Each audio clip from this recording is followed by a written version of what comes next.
وقرأ تشہد ابن مسعود رضی اللہ عنہ، اور عبداللہ ابن مسعود رضی اللہ عنہ سے جو تشہد منقول ہے جو ہم پڑھتے ہیں عام طور پر وہ پڑھے، اور ایک تشہد عبداللہ ابن عباس سے منقول ہے، اس کے کلمات کچھ اس سے مختلف ہیں۔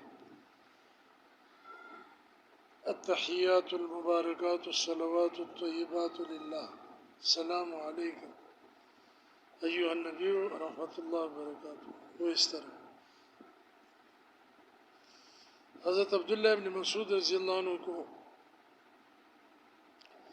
حضور علیہ السلام نے اہتمام کے ساتھ قرآن جس طرح سکھاتے تھے اس طرح یہ تشہد سکھایا، آپ کا ہاتھ اپنے ہاتھوں میں لے کر متوجہ کر کے سکھایا۔ دوسری وجہ یہ ہے، ہم احناف جو اس کو ترجیح دیتے ہیں کہ اس کے اندر وہ عاطفہ بار بار آیا ہے، اور اس میں ثنا اللہ کی تعریف متعدد ہو جاتی ہے، اور اس میں اضطراب نہیں ہے۔ تشہد ابن عباس میں اضطراب ہے، اس میں اضطراب نہیں ہے، یہ جو ہے گویا ایک ہی طرح سے صحیح طریقے سے منقول ہے۔ پھر اس میں الف لام ہے، التحیات للہ والصلوات والطیبات، تو الف لام تعریف کا استغراق کا تقاضا کرتا ہے، تو اس میں زیادہ جامع تعریف اللہ تعالیٰ کی گئی ہے۔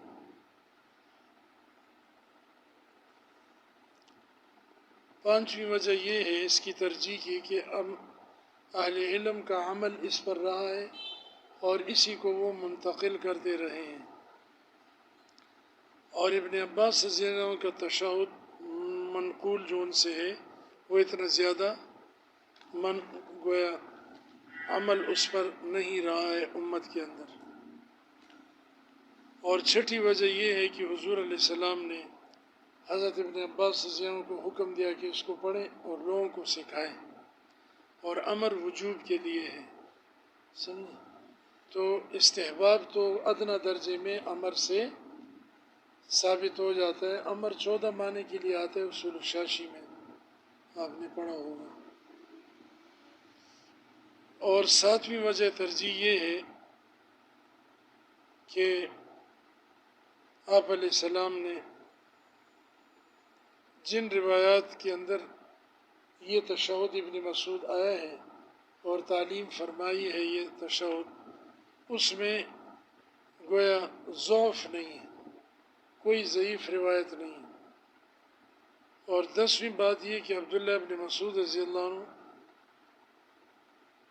یہ اپنے ساتھیوں کو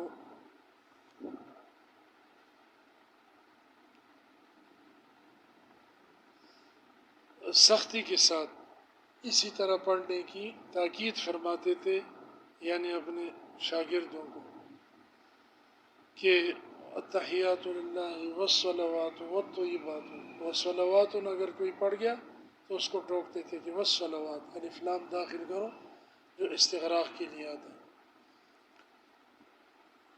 التحیات جو ہے وہ عبادات قولیہ ہیں، اور صلوات عبادات بدنیہ ہیں، اور طیبات عبادات مالیہ، سب اللہ کے لیے ہیں۔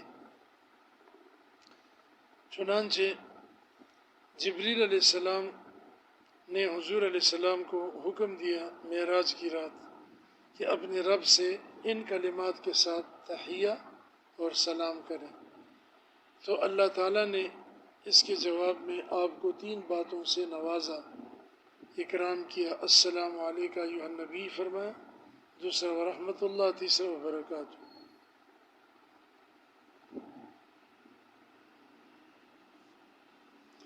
حضور علیہ السلام نے اپنے ساتھ امت کو بھی شامل کیا، السلام علینا وعلی عباد اللہ الصالحین۔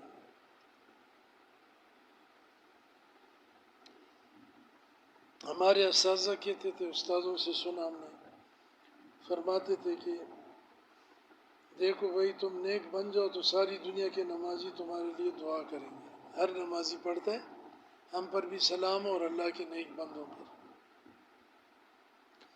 وفیما بعد الاولین اکتفا بالفاتحہ، پہلی 2 رکعتیں جو فرض کی ہیں ان میں بعد والی پر صرف فاتحہ میں اکتفا کرے، سمجھے، کیونکہ یہ دوسری 2 رکعتوں میں پڑھنا سنت ہے اور پہلی رکعتوں میں واجب ہے۔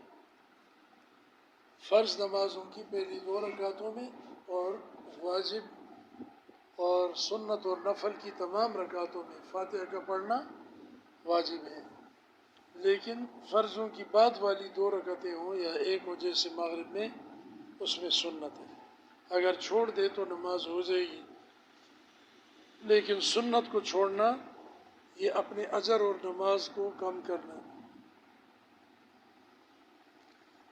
والقعود الثانی کالاول، پہلا قاعدہ بھی دوسرا قاعدہ پہلے کی طرح ہے کہ جس طرح پہلے قاعدے میں دایاں پاؤں کھڑا کرتے ہیں، بایاں بچھا کر اس پر بیٹھتے ہیں، دوسرے میں بھی اسی طرح ہوگا۔ امام مالک رحمۃ اللہ علیہ فرماتے ہیں، جیسے کہ کل میں نے بتایا کہ دونوں میں تورک کرے گا، اور امام شافعی رحمہ اللہ فرماتے ہیں کہ دوسرے قاعدے میں تورک کرے گا، عورتوں کی طرح بیٹھے گا۔ حضور علیہ السلام نے اقعاء اور تورک سے منع فرمایا، یہ ہماری دلیل ہے ان دونوں کے خلاف۔ اقعاء کتے کی طرح بیٹھنا، گھٹنے کھڑے کر کے، وتشہد، دوسرے قاعدے میں تشہد پڑھے گا، وصلی علی النبی علیہ السلام، اور درود بھی پڑھے گا، ودعا بما یشبہ القرآن او السنہ، اور ایسی دعا مانگے جو قرآن یا سنت کے مشابہ ہو، یعنی ادعیہ معصورہ پڑھے، سمجھے، یہ جو دعائیں قرآن و سنت میں وارد ہیں ان کو ترجیح دیں۔ ربنا آتنا فی الدنیا ربنا اغفر لی ولوالدی، اور حضرت ابوبکر رضی اللہ عنہ کو حضور علیہ السلام نے جو دعا سکھائی اس کو پڑھنا چاہیے۔ اللہم انی ظلمت نفسی ظلما کثیرا ولا یغفر الذنوب الا انت فاغفر لی مغفرۃ من عندک وارحمنی انک انت الغفور الرحیم۔ لا کلام الناس سے، جو لوگوں کی باتوں اور کلام کے مشابہ ہو، سمجھے، ایسی دعا نہ مانگے جیسے کہ اللہم آتنی الصوبہ، اللہم آتنی الخبز، یا اللہ مجھے روٹی دے دے، مجھے یہ دے دے، ایسا نہ کرے، بس جامع قسم کے کلمات ہیں۔ ربنا آتنا فی الدنیا، یا قاضی اقض حاجتی، اقض عنی الدین، یہ کلمات آتے ہیں حدیث میں۔ وسلم مع الامام، امام کے ساتھ سلام پھیرے ملا کر، جس طرح تکبیرات، السلام کا لفظ جب امام کہے تو مقتدی سلام کہنا شروع کر دیں، کالتحریمۃ، تکبیر تحریمہ کی طرح، عن یمینہ و یسارہ، دائیں طرف بھی سلام پھیرے اور بائیں طرف بھی۔ اور امام مالک رحمہ اللہ کہتے ہیں کہ ایک سلام سامنے کی طرف پھیر لے، بس تھوڑا سا دائیں طرف متوجہ ہو جائے، لیکن ہمارے پاس دلیل ہے کہ جمہور علماء یہی کہتے ہیں کہ وہ دونوں طرف سلام پھیرے گا، اور حضور علیہ السلام جب سلام پھیرتے تھے تو صحابہ اکرام رضی اللہ عنہ کہتے ہیں کہ ہم آپ کا رخسار دیکھ لیتے تھے، اتنا آپ اپنے رخ انور کو پھیرتے تھے۔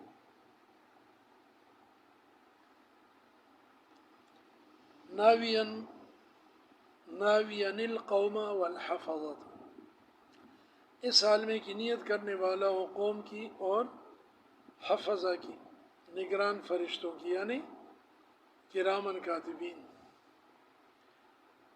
کی بھی نیت کرے، اور حفاظت کرنے والے فرشتے جو ہر انسان کے ساتھ رہتے ہیں ان کی بھی نیت کرے، اور اگر امام کے دائیں طرف ہے تو بائیں میں اس کا نیت کرے، بائیں ہے تو دائیں طرف سلام پھیرتے اس کی نیت کرے، اور تمام مقتدیوں کی بھی کرے، امام بھی کرے، پہلے فرشتوں کی پھر نمازیوں کی، اس طرح ترتیب سے۔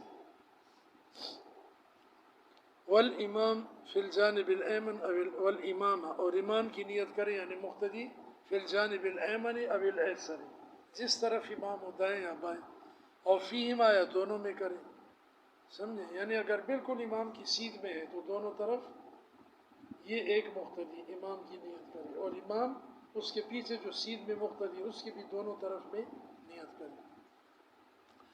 او محاذین، لو محاذین، اگر مقتدی اس کے بالکل سیدھ میں ہو، ونول امام بالتسلیمتین، اور امام دونوں سلاموں کی نیت کرے،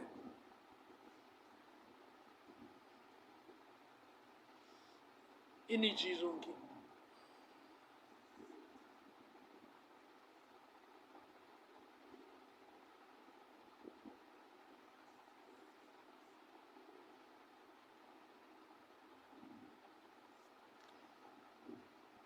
وجہر بقراءۃ الفجر، اور فجر کی قرأت کو جہراً پڑھے، یعنی زور سے قرأت ہوگی اس میں۔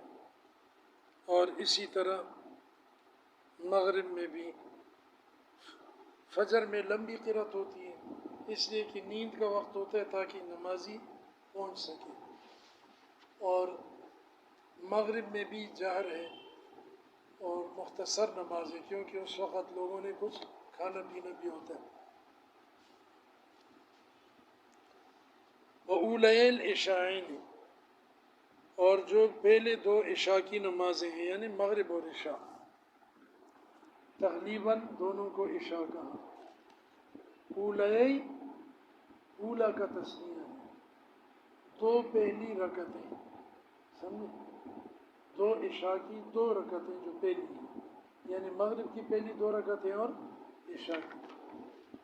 ولو قضاء، چاہے قضا کر کے پڑھ رہا ہو، والجمعۃ، اور جمعہ کی 9 رکعتوں میں جہر کرے، والعیدین، اور عیدین میں، ویسر فی غیرہا، اور ان کے علاوہ نمازوں میں سرًا پڑھے، یعنی ظہر، عصر اور صلاۃ استسقاء، صلاۃ کسوف وغیرہ۔ امام مالک رحمہ اللہ کہتے ہیں کہ عرفات کے دن ظہر میں جہراً قرأت کرے۔ ہم کہتے ہیں کہ حضور علیہ السلام کا فرمان مطلق ہے، صلاۃ النہار عجما، دن کی نماز کیا ہے؟ گونگی ہے، یعنی اس میں قرأت زور سے ہے۔ کمتنفل بالنہار، جیسے کہ دن کو نفل پڑھنے والا آہستہ قرأت کرتا ہے، رات والا ذرا بلند آواز سے کرے گا۔ وخیر المنفرد فیما یجہر، منفرد کو اختیار دیا گیا جہری نماز میں، کا متنفل باللیل، جیسے رات کو نفل پڑھنے والے کی طرح۔ رات کو نفل پڑھنے والے کو اختیار ہے چاہے وہ جہراً قرأت سے پڑھے قرآن یا آہستہ پڑھے، سرًا پڑھے۔ اسی طرح جو نفل پڑھنے والا ہے، جو منفرد نمازی ہے، چاہے جہری نماز اکیلے پڑھ رہے ہیں مغرب یا عشاء کی، اس کو اختیار ہے زور سے قرأت کر لے تب بھی ٹھیک ہے اور آہستہ کرے تب بھی۔ لیکن زور سے قرأت کرنے میں یہ دیکھے کہ اگر مسجد میں ہے تو ساتھ والے اگر لوگ نماز پڑھ رہے ہیں اس میں خلل نہیں ہونا چاہیے۔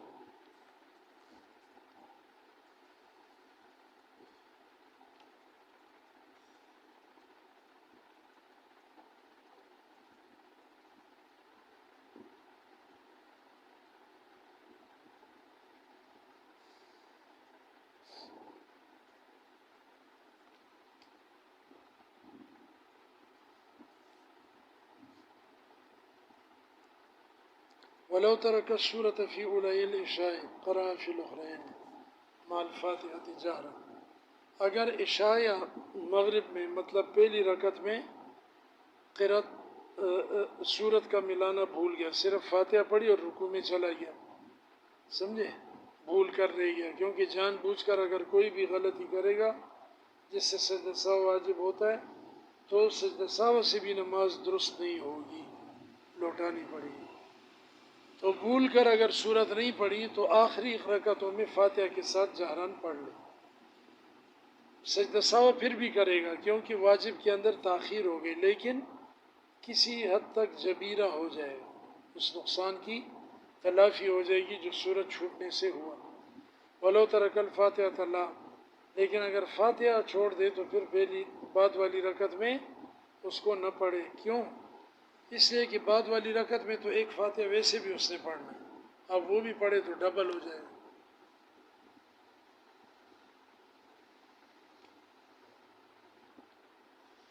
امام ابو یوسف رحمہ اللہ فرماتے ہیں کہ اگر صورت رہ جائے اس کو بھی بعد والی رکعتوں میں نہ پڑھیں، لیکن طرفین کا یہی فتویٰ مسئلہ ہے۔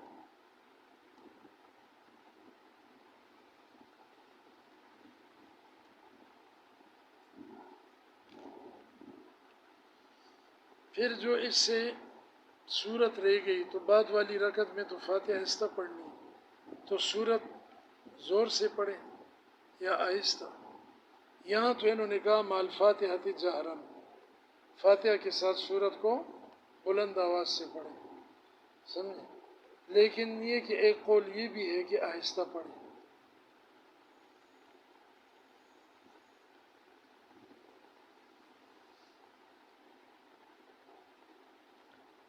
یجہر بہما وہو الاصح، ایک روایت میں یہ کہ دونوں کو زور سے پڑھے جہرن، اور یہ زیادہ صحیح روایت۔ ولو ترک الفاتحہ وفرض القرأۃ آیت، قرأت کے اندر فرض مقدار کیا ہے؟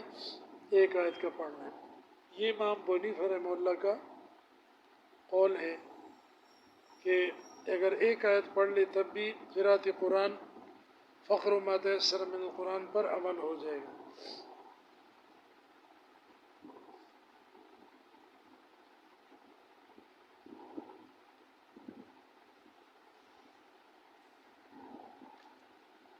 صاحبین کہتے ہیں کہ نہیں، کم از کم 3 چھوٹی آیتیں یا ایک بڑی آیت ہو، اور اسی پر فتویٰ ہے۔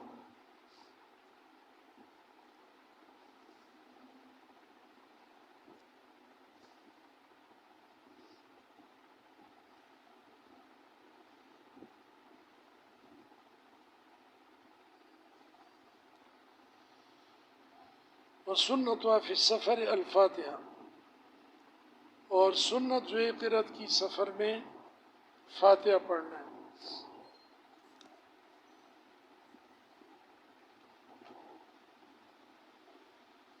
جو صورت بھی یعنی اس کے بعد چاہے تو پڑھ لیں، اور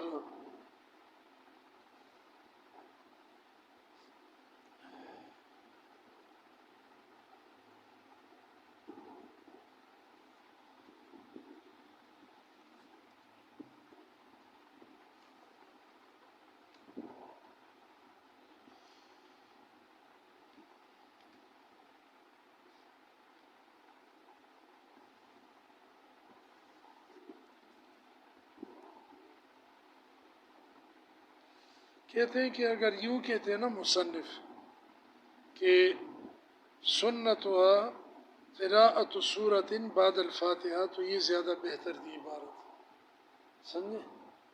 کہ سنت یہ ہے کہ سفر میں بھی فاتحہ کے بعد سورت پڑھے، لیکن انہوں نے سنت و فی السفر فاتحہ کے لیے وَأَيُّ سورۃ شاء، اور جو سورت بھی چاہے۔ مطلب یہ کہ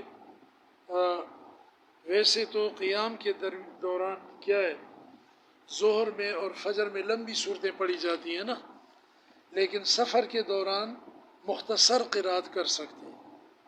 حضور علیہ السلام فجر میں بھی موعظتین پڑھ لیتے تھے، چھوٹی صورتیں۔ وفی الحضر طوال المفصل، اور حضر میں اقامت میں لمبی صورتیں پڑھے، جیسے کہ سورہ حجرات سے سورہ بروج تک۔ لو فجراً او ظہراً، اگر فجر یا ظہر کی نماز ہو، واوساطہ لو عصراً، اور اوساط مفصل پڑھے اگر عصر ہو، یعنی سورہ طارق سے لے کر سورۃ البینہ تک، لو عصراً و عشاءً، وقصارہ لو مغرباً، مغرب میں اذا زلزلت سے والناس تک، وتطال الفجر فقط، اور لمبی کی جائے گی فجر والی نماز کی قرأت صرف۔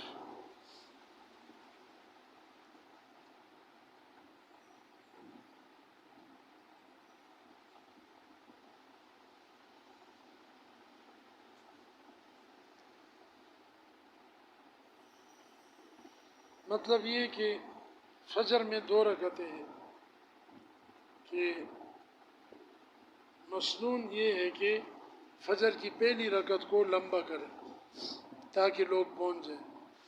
سمجھے؟